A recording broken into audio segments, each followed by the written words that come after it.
السلام عليكم ورحمة الله وبركاته. الحمد لله رب العالمين، والصلاة والسلام على خاتم الأنبياء والمرسلين نبينا محمد وعلى آله وصحبه أجمعين ومن سار على نهجه واستنى بسنته إلى يوم الدين. أما بعد. പ്രിയമുള്ള സഹോദരി സഹോദരന്മാരെ,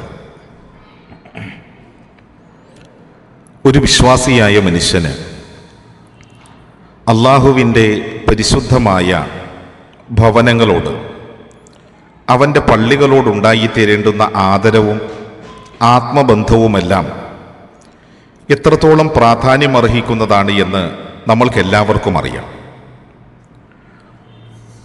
പരലോകത്ത് ഒരു മനുഷ്യൻ ഹാജരാക്കപ്പെടുമ്പോൾ വലിയ പരീക്ഷണ ഘട്ടങ്ങളിലൂടെയാണ് മനുഷ്യർ കടന്നു പോവുക. ഹിസാബിന് വേണ്ടി മനുഷ്യൻ ഈ ലോകത്ത് വെച്ച് പ്രവർത്തിച്ചിട്ടുള്ള പ്രവർത്തനങ്ങളുടെ വിചാരണയ്ക്ക് വേണ്ടി ഓരോ മനുഷ്യരെയും അവരുടെ കുഴിമാടങ്ങളിൽ നിന്ന് പ്രപഞ്ചനാഥനായ പടച്ചതമ്പുരാൻ പുനർജീവിപ്പിക്കുകയും എല്ലാ മനുഷ്യരും മഹ്ശറയിലേക്ക് വരികയും ചെയ്യുന്ന ആ സന്ദർഭം ഏറെ ഭയാനകരവും വളരെ ഭീതിജനകവുമായിരിക്കും.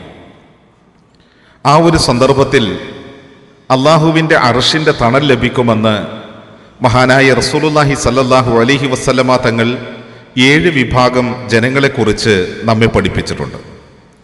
അതിൽ ഒരു വിഭാഗം എന്ന് പറയുന്നത് അള്ളാഹുവിൻ്റെ പരിശുദ്ധമായ പള്ളികളുമായി അഥവാ മസ്ജിദുമായി ഹൃദയം ബന്ധിക്കപ്പെട്ട മനുഷ്യരാണ്. റസൂലുള്ളാഹി സ്വല്ലല്ലാഹു അലൈഹി വസല്ലമ തങ്ങൾ ആ വചനത്തിൽ പറഞ്ഞത് വറജുലുൻ ഖൽബുഹു മുഅല്ലഖുൻ ബിൽ മസാജിദ്, മസ്ജിദുകളിലായി ഹൃദയത്തെ ബന്ധിക്കപ്പെട്ടവൻ എന്നാണ്. ഈ വചനത്തിൻ്റെ വിശദീകരണത്തിൽ മഹാനായ ഇബ്നു ഹജർ ഫതാവൽ കുബ്രയിൽ ഇങ്ങനെ ഫതഹുൽ ബാരിയിൽ ഇപ്രകാരം രേഖപ്പെടുത്തിയിട്ടുള്ളത് നമ്മൾക്ക് കാണാൻ സാധിക്കും. വലാഹിറുഹു അന്നഹു മിന തഅലീഖി കഅന്നഹു ശബ്ബഹഹു ബിശ്ശൈഇൽ മുഅല്ലഖ് ഫിൽ മസ്ജിദ് കൽ ഖിൻദീലി മസലൻ ഇശാറതൻ ഇലാ തൂലിൽ മുലാസമ ബിഖൽബിഹി വഇൻ കാന ജസദുഹു ഖാരിജൻ അൻ. പരിശുദ്ധമായ പള്ളിയിലേക്ക് ഹൃദയത്തെ കെട്ടുക, ഹൃദയത്തെ ബന്ധിപ്പിക്കുക എന്ന് പറഞ്ഞാൽ കെട്ടിത്തൂക്കുക എന്നതിൽ നിന്നാണ് ഈ വചനം തന്നെ ഉണ്ടായിട്ടുള്ളത്. വിളക്കുപോലെ പള്ളിയിൽ കെട്ടിത്തൂക്കിയ ഒരു വസ്തുവിനോട് സാദൃശ്യപ്പെടുത്തിയതുപോലെയാണ് ഇവിടെ നബി സല്ലല്ലാഹു അലൈഹി വസല്ലമ തങ്ങൾ മനുഷ്യന്റെ കൽബിനെ പള്ളിയുമായി കെട്ടിത്തൂക്കിയത്, ബന്ധിപ്പിക്കപ്പെട്ടത് എന്ന് പഠിപ്പിച്ചിട്ടുള്ളത്. അഥവാ നമ്മളുടെ ശരീരം അള്ളാഹുവിൻ്റെ വിശുദ്ധമായ മസ്ജിദുകളുടെ പുറത്താണെങ്കിലും ഹൃദയം കൊണ്ട് എല്ലായ്പ്പോഴും പള്ളിയിൽ തന്നെ ദീർഘനേരം കഴിഞ്ഞുകൂടുന്നതിലേക്കുള്ള ഒരു സൂചന, ഹൃദയം കൊണ്ട് ഒരു പരിശുദ്ധമായ പള്ളിയുമായി ആത്മബന്ധം വല്ലാത്ത നിലയിൽ നിലനിർത്തുന്നതിലേക്കുള്ള ഒരു സൂചനയാണ് ഈ പ്രവാചക വചനത്തിലുള്ളത്. അങ്ങനെയുള്ള ആളുകൾക്കാണ് പാരത്രിക ജീവിതത്തിൽ അല്ലാഹു സുബ്ഹാനഹു വ തആല അവൻ്റെ അർശിൻ്റെ തണൽ നൽകുക എന്ന് മഹാനായ റസൂലുള്ളാഹി സ്വല്ലല്ലാഹു അലൈഹി വസല്ലമ തങ്ങൾ നമ്മളെ പഠിപ്പിച്ചിട്ടുള്ളത്. വയുഹ്തമലു അൻ യകൂന മിനൽ അലാഖത്തി വഹിയ ശിദ്ദത്തുൽ ഹുബ്ബ്. അള്ളാഹുവിൻ്റെ പരിശുദ്ധമായ പള്ളികളോടുള്ള ബന്ധത്തിൻ്റെ അടിസ്ഥാനത്തിൽ അഥവാ അതിനോടുള്ള കടുത്ത മഹബ്ബത്തിൻ്റെ അടിസ്ഥാനത്തിലാണ് യഥാർത്ഥത്തിൽ പ്രവാചകൻ സ്വല്ലല്ലാഹു അലൈഹി വസല്ലമ തങ്ങൾ ഇങ്ങനെ പറഞ്ഞത്. സഹോദരങ്ങളെ, നമ്മളുടെയൊക്കെ നാടുകളിൽ പള്ളികളുണ്ട്. നാം ഓരോ പള്ളികളുമായി ബന്ധപ്പെടുന്ന ആളുകളുമാണ്. പക്ഷേ നമ്മളുടെ ഹൃദയം കൊണ്ട് ആത്മാർത്ഥമായി അള്ളാഹുവിൻ്റെ വിശുദ്ധമായ മസ്ജിദുകളെ ഈ നിലയിൽ സ്നേഹിക്കാൻ, ഈ നിലയിൽ നമ്മളുടെ മനസ്സിനെ ആ പള്ളികളുമായിട്ട് ബന്ധിപ്പിച്ച് നിലനിർത്താൻ നമ്മളിൽ ആർക്കാണ് കഴിയുന്നത്?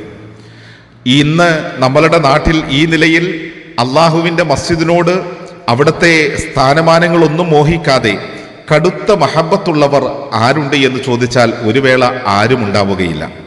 ആളുകൾ 5 നേരം പള്ളിയിൽ പോയി നമസ്കരിച്ചു പോരുന്നുവെന്നുള്ളതല്ലാതെ, അല്ലെങ്കിൽ നാം നിർണയിച്ചിട്ടുള്ള പള്ളിയിലെ ആ ഇമാമും അതുപോലെ തന്നെ പള്ളിയുമായി ബന്ധപ്പെട്ട ആളുകളുമൊക്കെ അവരവിടെ നിലനിൽക്കുന്നു എന്നുള്ളതല്ലാതെ, അല്ലെങ്കിൽ പള്ളി ഭരണം കൈയാളുന്ന ആളുകൾ അല്ലെങ്കിൽ മുത്തവല്ലികൾ അങ്ങനെയുള്ളതായ ആളുകൾ ആ പള്ളിയിലേക്ക് ഏതാനും സമയം പോയി നിൽക്കുന്നു എന്നുള്ളതല്ലാതെ യഥാർത്ഥത്തിൽ അള്ളാഹുവിൻ്റെ വിശുദ്ധമായ ഭവനത്തോട് അള്ളാഹുവിൻ്റെ റസൂല് പറഞ്ഞ ഈ ഒരു ഹൃദയബന്ധം ആത്മബന്ധം നമ്മൾക്കുണ്ടാക്കിയെടുക്കാൻ കഴിഞ്ഞിട്ടുണ്ടോ?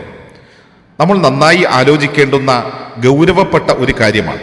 കാരണം ഒരു മുസ്ലിമിനെ സംബന്ധിച്ചിടത്തോളം അവൻ്റെ ജീവിതത്തിൻ്റെ മുഴുവൻ രംഗങ്ങൾക്കും ദിശാബോധം നൽകേണ്ടുന്ന കേന്ദ്രമാണ് അള്ളാഹുവിൻ്റെ പരിശുദ്ധമായ പള്ളികൾ എന്ന് പറയുന്നത്.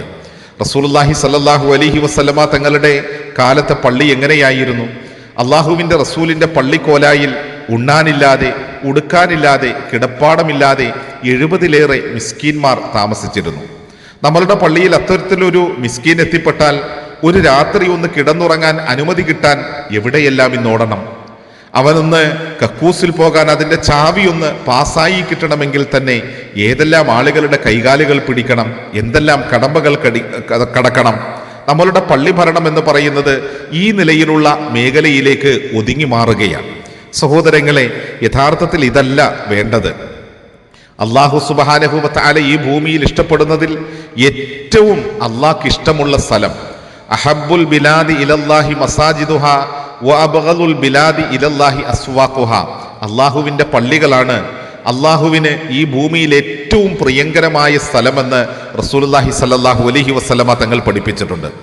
ആ പള്ളിയോടുള്ള നമ്മളുടെ ആത്മബന്ധം, അല്ലെങ്കിൽ പള്ളിയുടെ പരിപാലനക്കാർ, അല്ലെങ്കിൽ പള്ളിയുടെ കമ്മിറ്റിക്കാർ, പള്ളിയുടെ അഹലുകാർ എന്നൊക്കെ പറയുന്ന നമ്മൾക്ക് ആ പള്ളികളോടുള്ള ആത്മബന്ധം എത്രത്തോളം ദൈന്യതയിലുള്ളതാണ് എന്ന് നാം തിരിച്ചറിയണം.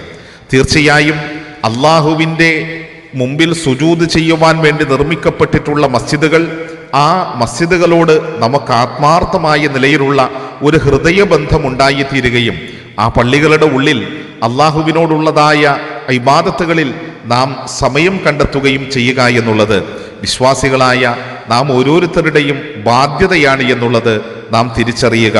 നാഥനായ അള്ളാഹു അനുഗ്രഹിക്കട്ടെ. അസ്സലാമു അലൈക്കും വറഹ്മത്തുള്ളാഹി വബറകാതുഹു.